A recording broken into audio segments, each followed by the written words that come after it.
Her message came at 10:47 p.m., a single line, sharp enough to cut through the quiet of my apartment. If you don't like how I live my life, leave. No explanation, no hesitation, just a command disguised as freedom. I stared at the screen, feeling that familiar dull pressure in my chest, the one that never erupted, never exploded, just pressed harder every time she said something she could never take back. Her typing bubble appeared for a moment, then vanished, then appeared again. A second message followed. "Don't wait up, going out with my work husband." Work husband, the title she said with a laugh, the man she smiled at differently, too differently. I didn't answer. Silence was the only thing left between us that still held any truth. The apartment around me felt cold, empty, too clean, like a place already abandoned. I sat on the edge of the bed, listening to the quiet hum of the ceiling fan, the clock ticking against the wall, the echo of all the nights she came home late, smelling like someone else's world. Outside, the city kept breathing. Inside, something in me finally stopped. Not dramatically, not loudly, just a quiet click, like a lock turning. I stood up, and without planning to, without rehearsing it, without anger or grief, I began to pack. It didn't start tonight. It started months ago. Little things, always little things. She used to look at me when she talked, direct, warm, engaged. Then her eyes began drifting past me, toward her phone, toward a life I wasn't invited into. She started dressing up more for work. New perfume, new dresses, late meetings that magically multiplied. Her laughter changed, too. It became lighter around him, strained around me.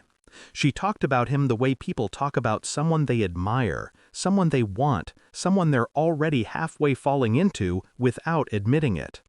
When I asked questions, she never lied. She simply minimized, deflected, mocked. "You're being insecure. You're imagining things. He's just a friend. Relax, it's not that serious." And I believed her, or tried to, because believing her hurt less than accepting the truth. But the gap between us widened, a quiet chasm, and she walked closer to him each day without even noticing she'd left me standing alone. Still, I stayed, not because I was weak, but because I wanted to understand how someone shifts so slowly, so subtly, you don't realize they're gone until they're laughing at someone else's jokes and calling you dramatic for noticing. Tonight wasn't special. It wasn't different. It was simply the first time she said the part out loud, "If you don't like it, leave." She meant it as a threat, as dominance, as dismissal. But to me, it was clarity. Brutal, clean clarity. The kind that frees you. I packed quietly, deliberately. Shirts folded, not thrown. Drawers emptied, not ransacked. Memories sorted like evidence in a case I no longer needed to argue. Every item I placed in a suitcase felt like a truth I'd ignored for too long. Her ring box, her anniversary letters, the photos of us smiling like strangers pretending to be soulmates. I didn't burn anything, didn't smash anything, didn't leave in a storm of rage.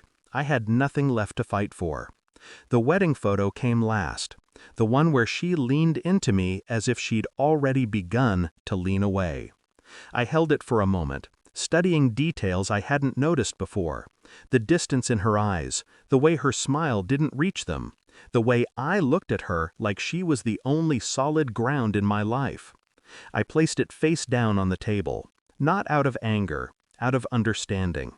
A quiet, bitter truth. She had been walking away for a long time. I just finally caught up. I checked my watch.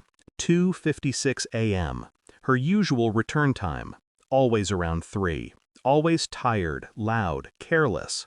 I zipped the final bag, stood in the empty living room, and listened to the hollow quiet of a space that no longer belonged to either of us. My heart didn't race. My hands didn't shake.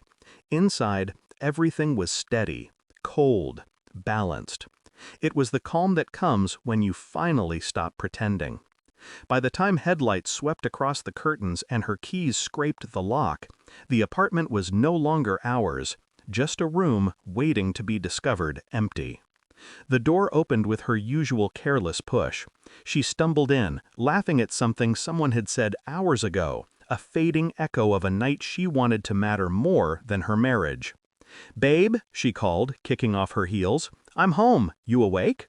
Her voice softened, anticipating a fight. She enjoyed those. They made her feel powerful.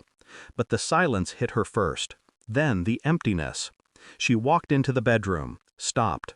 Closets open, shelves bare. My side of the dresser empty like it had never been used. "What?" Her voice cracked. I watched from the doorway, unseen for a moment. She hadn't noticed me yet. Then her eyes found the note on the nightstand, a simple page, my handwriting steady. "You're right, I don't like how you live, so I left." She whispered, "No, no, no, what is this?" Her breath hitched, her hands trembled. Only then did she see me, standing behind her reflection in the mirror. Her mascara smudged, her smile dead, panic crawling up her throat. You're leaving? Over what? I was just out, just having fun. You're overreacting." Her voice broke into fragments. I didn't say anything, didn't need to. She could feel it, the shift, the finality, the truth she thought she controlled, slipping through her fingers. She sank onto the edge of the bed, staring at the note like it was a verdict. For once, she couldn't talk her way out. For once, she felt the consequences. Her eyes filled, but she didn't cry. Not yet. Shock comes first. And silence did the rest. "You can't just leave," she whispered. But I could, and I already had. "I'm done fighting for someone who isn't fighting for me," I said quietly. Her breathing hitched again. "No, wait, just talk to me. I didn't mean what I said earlier. It was a joke. I was mad. You always twist things." "I'm not twisting anything," I interrupted. "For once, I'm taking you at your word." Her face blanched. As if she finally understood her own voice had built this ending long before I ever packed a bag. "You're choosing this?" she asked, voice shaking. "I'm choosing peace." She stood, reaching for me, but her hand hovered in the air, falling when she realized I wasn't stepping forward. For years, she had taught me how love dies. Tonight, I learned how silence lives. Her panic deepened. "I can change, just tell me what you want." I shook my head. "I want someone who doesn't call another man her work husband. I want someone who doesn't dare me to leave because she thinks I never will. I want someone who doesn't treat my loyalty like a leash." Her eyes finally flooded. Tears she'd never allowed before. Not because she loved me, but because losing me meant losing control. I walked to the door, paused. She whispered, "Please, don't go." But the apartment was already too quiet, too empty, and so was I. The hallway outside felt colder, but lighter. My bags rolled behind me like shadows finally separating from their owner. I didn't look back. Not because it hurt, but because there was nothing left worth seeing. Some betrayals are loud. Hers was quiet.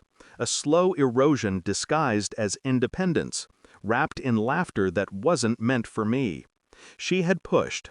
I had stepped aside. That was all. As I walked toward the elevator, her muffled sob echoed through the closed door. Raw, desperate, too late. A sound I'd once felt responsible for preventing. Not anymore. Some endings don't need closure. Some truths don't need to be spoken twice. When the elevator doors slid open, I exhaled. Not a sigh, a release. By the time they closed, I felt it. The final detachment. The last thread snapping. And the quiet that followed was the most honest thing we'd shared in years. I didn't leave to hurt her. I left because staying would have hurt me.